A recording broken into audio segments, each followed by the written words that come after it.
I can see you just fine. That's perfect. Okay, perfect. I'll just kind of do this. No worries. No worries. Hello, everybody. This is Robert Gaines. I'm your host on the Free Time Mastermind podcast. I have another Podmatch alumnus with us, Dr. Crystal Harrell, sorry, and she's a TEDx speaker, a Yale PhD in public health. She's a published author, and hopefully we can get her to talk about her upcoming book. How you doing today? I'm doing well, Robert. How are you?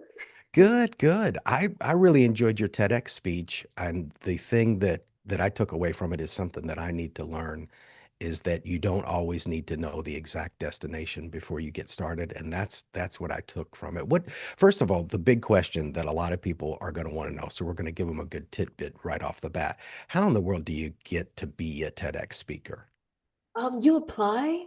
So it's like I guess it's by like location. And so there was basically a TEDx coming to an area close to me when I was in school, and they sent the application to my school. So I was like still in my doing my doctorate at the time, and then I applied and I made it to the next round. And once you make it to the next round, you have to do like a kind of like an interview like this. And then after that round, then it's like the final decision, and then it's the big stage. So it's like several rounds, but you have the first step is submitting an application. Was it tough? I mean, did you consult with some people or did you wing it? No, I just winged it because I wanted to do it for 10 years since I was like 17. I always wanted to do a TEDx. And so when I saw the application, my heart and my intuition was just like, just apply. And I did. I love it. I love it. Well, I didn't want to spoil it before because we talked briefly before going live, but I was one of those kids that I had a lot of early promise. Yeah. And for me, though, when I hit my 20s and all of those things that I thought were going to happen didn't happen, I got really frustrated because Yeah. when I was a kid, I was advanced academically in some ways and really bad in others. Now, clearly, you didn't have those weaknesses because you ran straight into getting your PhD. But at what age did you realize, hey, I've got some skills here? Okay. There's a lot to unpack here. So let me a lot of the stuff was the energy behind it was purely there was no plan B for me. And maybe a lot of that came from fear.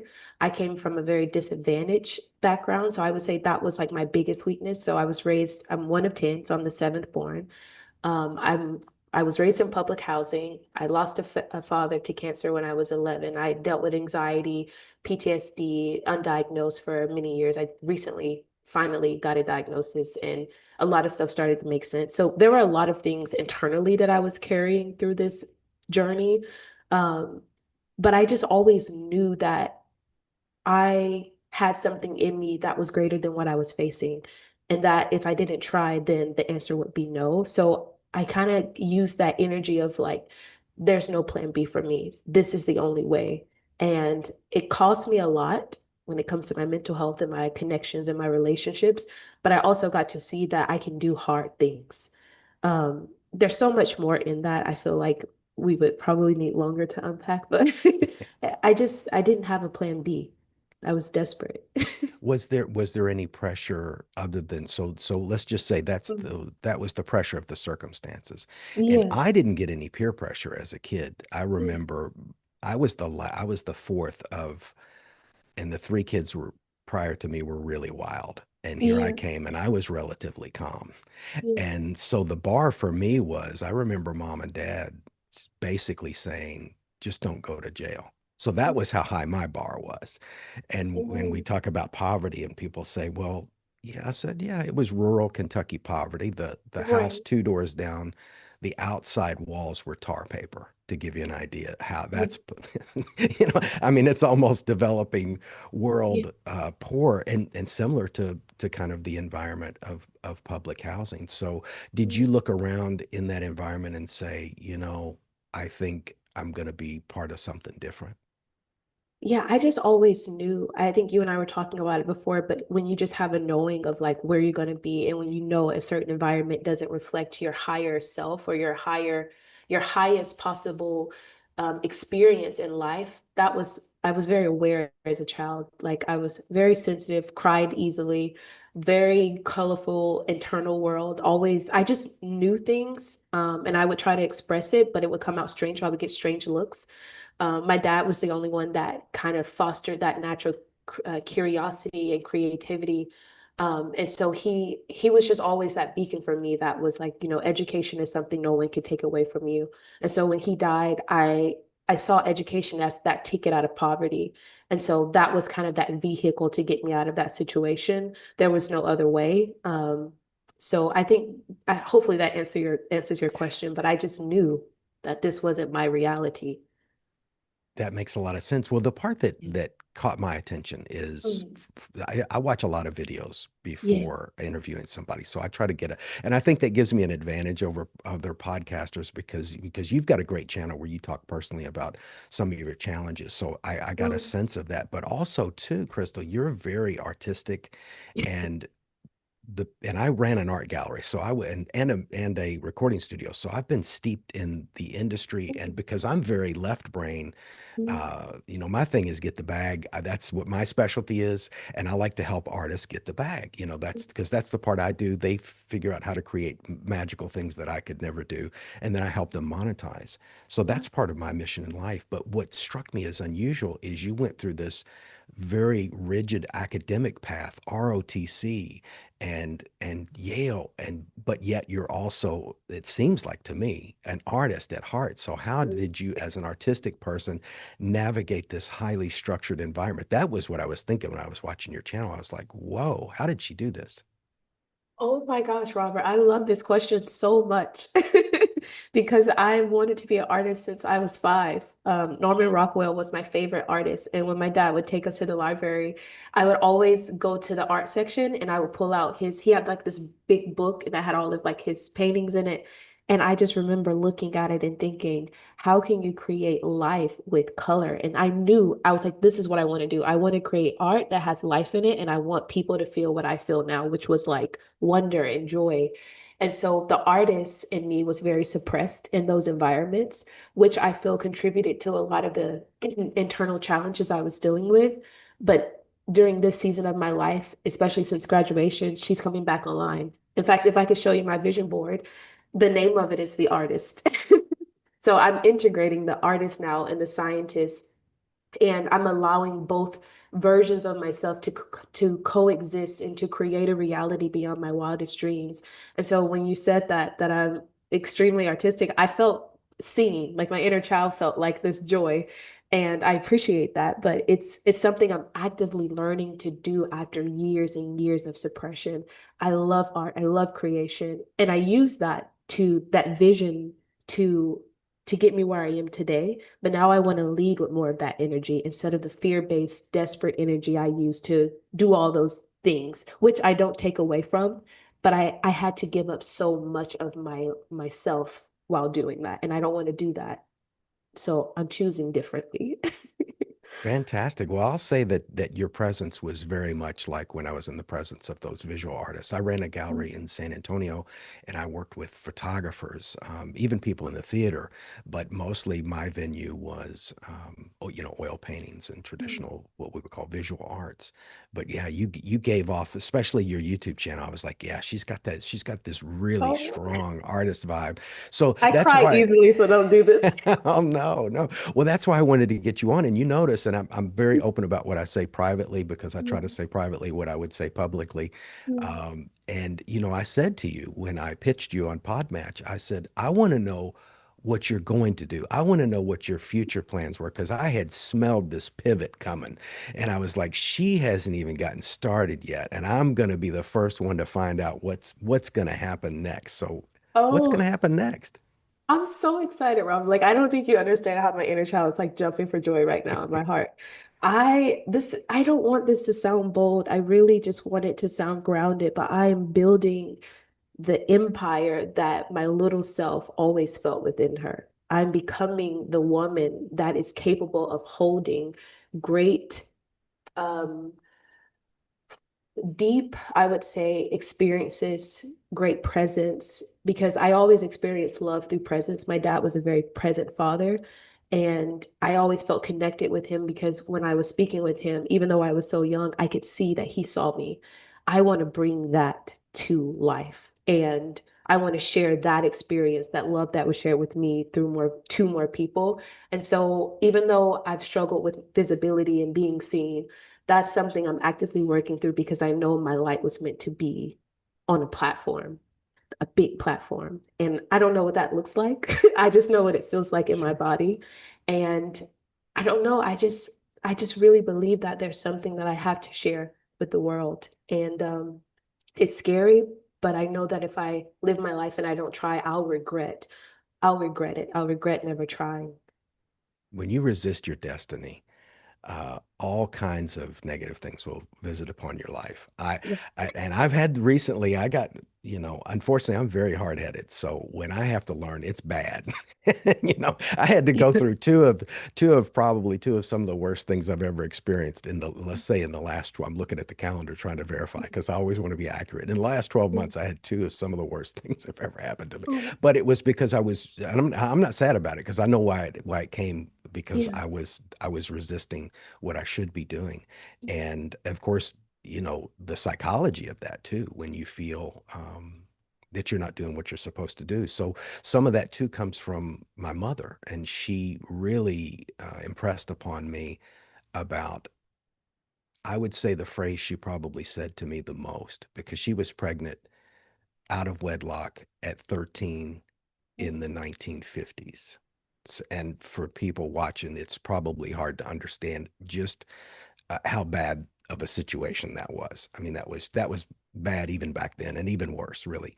And so the thing she constantly taught me, she said, they called me Bobby. She said, Bobby, do not live a life of quiet desperation. And she said it over and over. And of course, she was just trying to keep me from falling into the trap that she did. Now, I will tell you that she had an amazing life and she escaped from all of that negativity. And she had some adventures that I'm still very envious of. So she not only told me that, but she showed me that too, because she had some amazing experiences.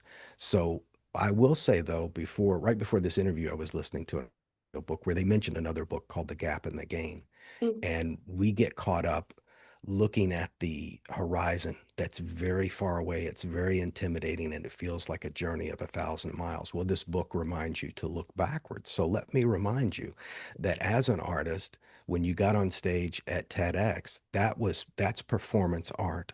So you have that now in your resume.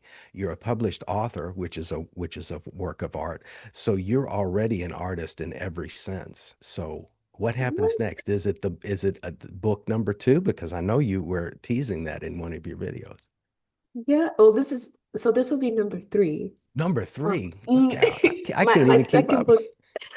Well, it's because my second book was a different path. I wrote a children's book in honor of my father, and it highlights the love that and the presence that he had with his children and how that shapes child development. Because one of my graduate degrees is in human development and family studies, and I learned a lot about how important it is for children, especially those first 1,000 days of life, to really have that emotional support.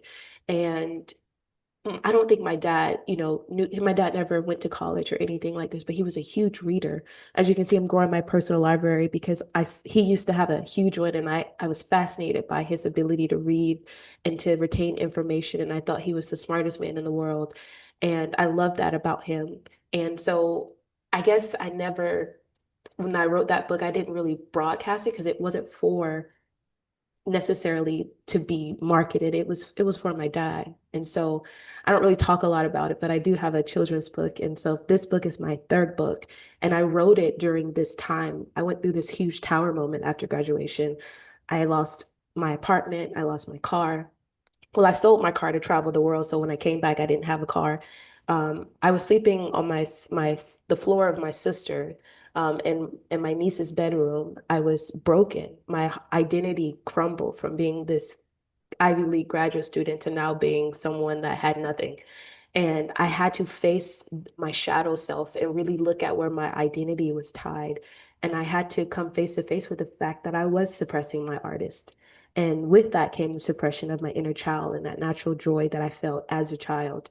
And so the past 2 years has just been shedding layers. Like I forget who said it, but I think it was James Baldwin. He talked about most of life is just unpacking and shedding all this gunk and regurgitating basically all this gunk that you've been told about who you are to think that you have a right to be here.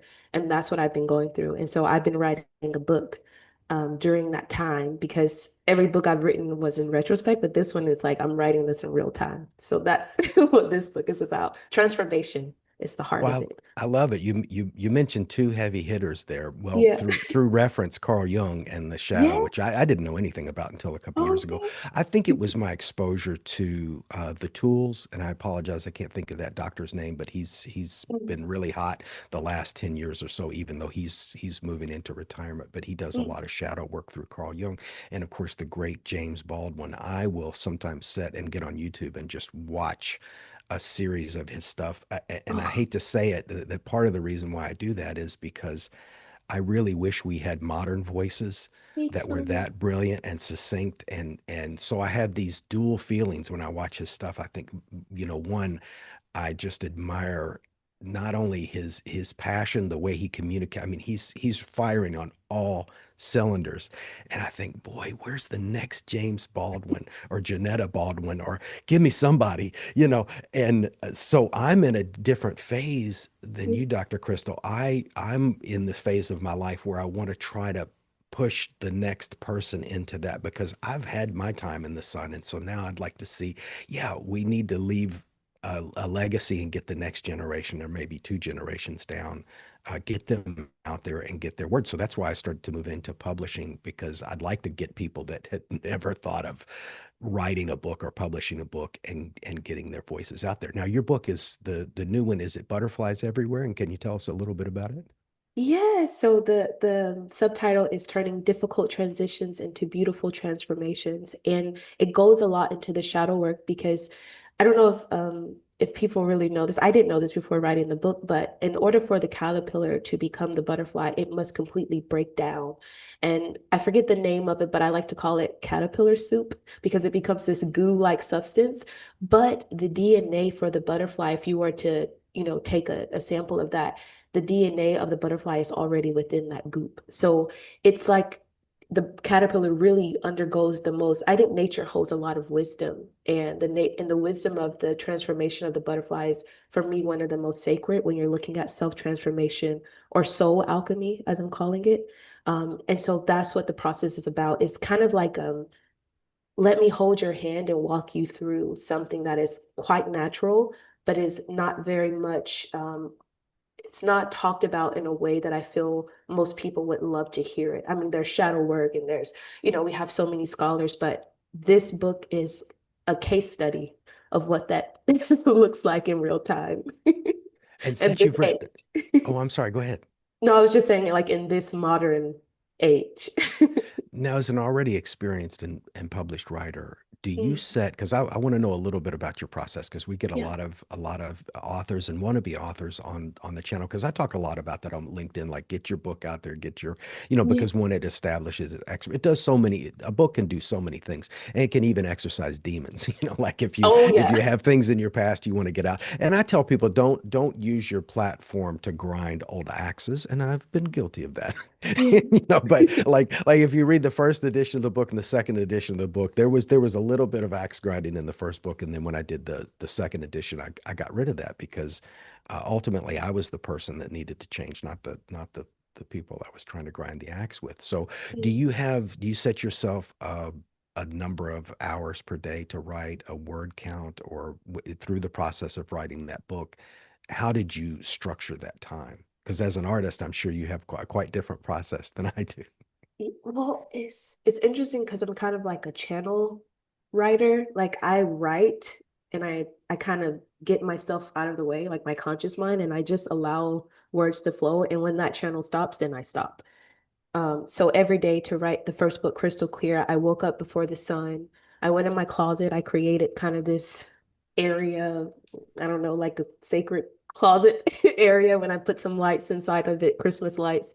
And I just got my laptop and I wrote as long as I could. until nothing else came out, and then I would just stop.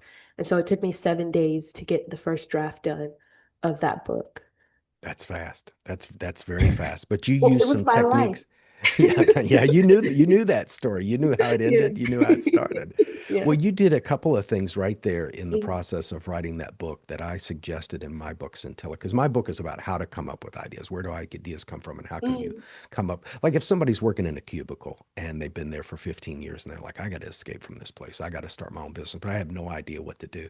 So mm, what I suggested in there is at a moment of creativity, go outside of your environment, go into a different environment, or create a part inside your room. So, mm, in other words, create a physical environment that's conducive. So, you moved to a completely different space, a closet, and you did some interior design to set the mood, so to speak, which is great. Now, was that technique shared with you before, or did you just do that intuitively?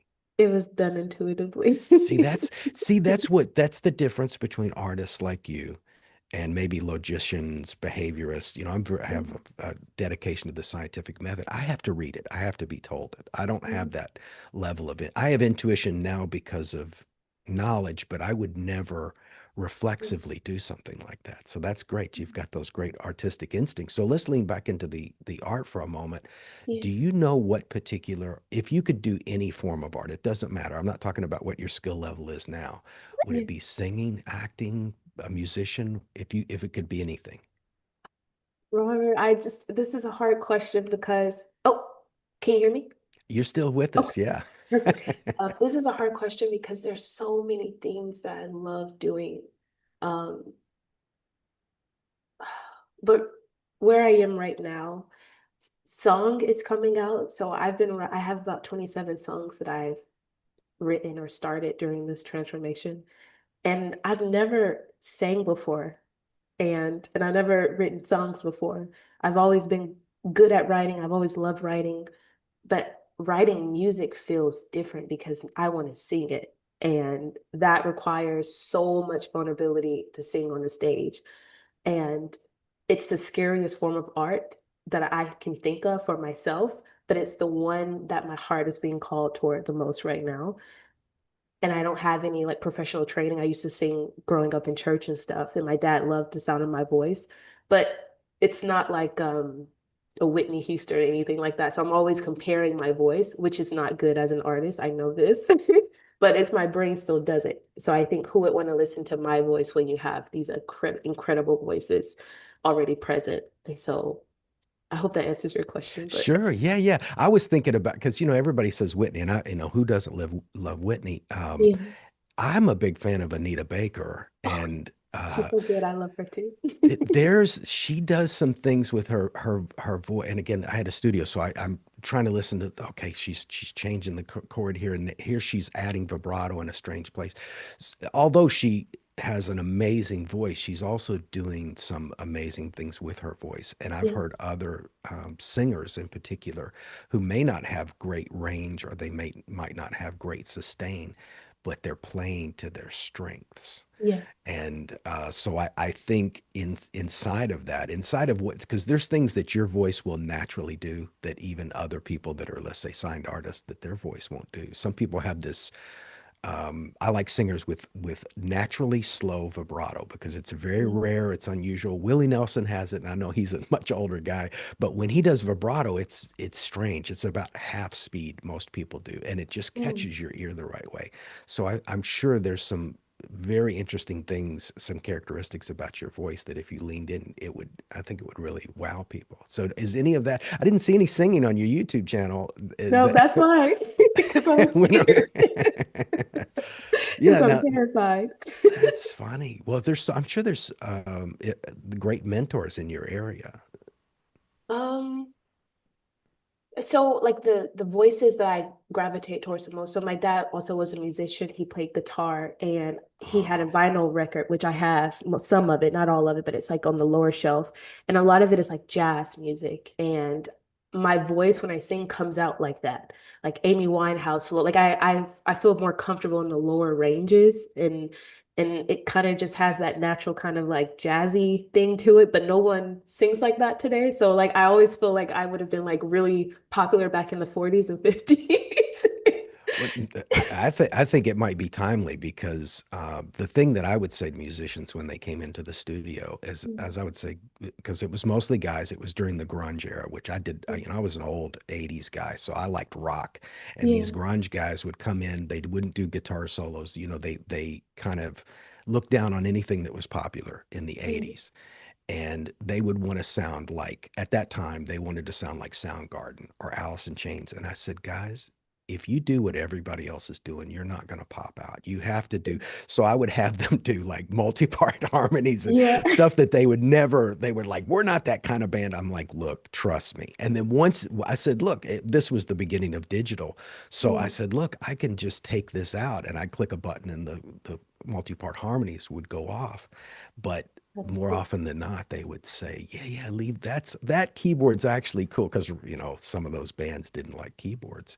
So I would say, as a singer, if you're swimming in the direction that most people aren't, that's how you break free. You don't get famous doing the same thing everybody else does. So tell me about Bali, because that, from what I saw on your YouTube channel, that made a great sense to me that you was that, I assume that was right after graduation. Talk me through how that decision came to be. Oh, so that was during 2021, Mhm. and that was the beginning of my doctoral program. Beginning, And okay. I had a vision during a guided meditation that I was living in the jungle, and I didn't know any jungles. But when I Googled the place that I saw in my vision, the place that came up on the internet was Bali, and I had no idea where Bali was. I never heard of it, I never knew that Bali existed before then. And I started doing more research, started watching other travelers talk about Bali. And the more videos that I watched, the more my soul was like, yes, yes, yes. And it terrified me because I'm like, hey, I'm in school right now. I can't travel, but the pandemic was, we were in the middle of the pandemic. And so my classes were online. So I could really live anywhere. And instead of going home, I just decided that I would go to this place that I saw in my vision, which was Bali, Indonesia. So I sold everything in my apartment. I sold my car, and I had two bags with me, and I took them on a one-way flight to Bali on Valentine's Day, 2021. I love And, and the rest was history. you did all that, and you're nervous about being a singer. Come on. You're on a stage at TEDx, and come on. You can fool other people, but you can't. I was a fraud investigator. No, because I- like if you hit a bad note while you're singing, like you sold everything and went to a country where you didn't speak the language, and you're worried about that's singing. true. But that was scary too. I could see the Yeah. same level of fear. But everything, it was the best experience, Robert. Like I found love again, like within myself. And I experienced joy that I've never experienced before. Now, what So was it was different? How did that happen, though? Walk us through what was different about that environment that allowed you to feel that way. everything. It was the total opposite of I'm sorry, I have a meeting. I just want to let him know that I'll be a little bit late. Oh my goodness, yeah, we're over the 30 minutes goes by so fast. Okay. I'm so sorry. Ah, I know we're live. He texted and was like, "Get in here," and I'm like, "Wait, I'm gonna answer this." um, the culture is the complete opposite of what I experienced in the U.S. I had to unlearn everything that I learned living 26 years as a African American woman in the United States to now my identity changed overnight, like literally over one flight. And I didn't know I study identity and because my BA is in sociology, so I had knew like I was aware of social norms and I was aware of cultural differences and all these things, but to experience it changed me at a cellular level because I was now being recognized as a completely different woman. I was in the same body, I was the same person, but now my environment was reflecting a different reality back to me. And that changed how I saw the world. And it was my first experience living outside of the country. So I felt more expanded. Um, it was a beautiful experience. And I took that experience with me, like, and to this day, it still lives in my heart, but I'm still trying to figure out how to cultivate the Bali world here in the United States. And it's a challenge.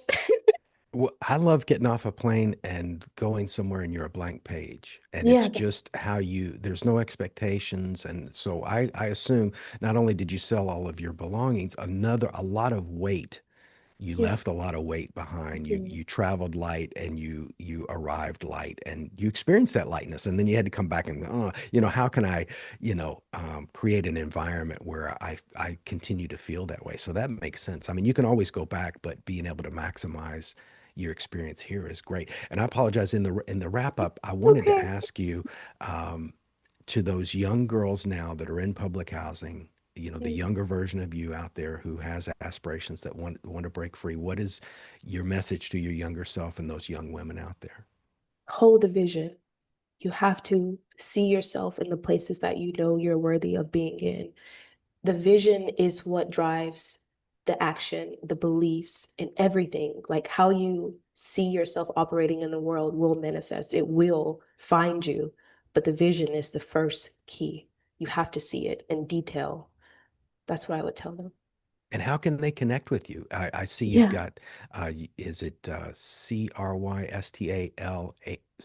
then THARRELL.com? We'll have that in the description as well. Is that the best way to reach you? Yeah, my socials are all on that website in the upper right-hand corner. And I'm on Instagram, I'm on TikTok now, recently in the past month. And I'm also on Threads, which is my favorite platform. I'm But glad that was one of my questions for earlier, but I'm glad you answered it. Well, I really appreciate your time. I know you've got a hard stop, so I'll end the stream and then we'll take a few seconds on Zoom. okay. All right, there we go. Oh, thank How was you. that? Oh my gosh, I love talking with you. I could have gone for